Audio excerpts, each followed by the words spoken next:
हम रेडी होके बाहर जाने वाले हैं।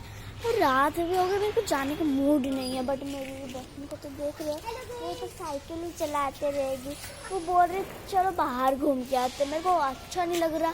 और आज कल है हमारा दिवाली, तो आपको भी दिवाली की शुभकामनाएं। देखो हमारा घर कितना अच्छे से सजाया हुआ है। और वो है आयन, आपको मैंने बताया होगा आयन कौन है।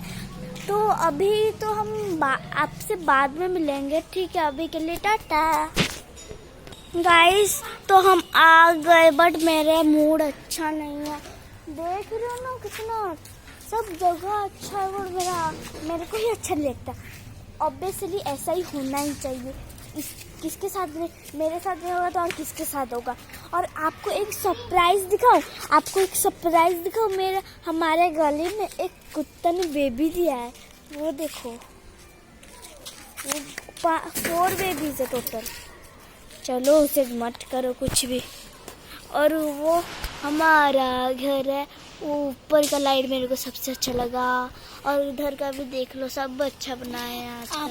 गाइस आपको एक अच्छा सा लिचू दिखाती है, चलो मैं उधर ही मिलती हूँ। बाय।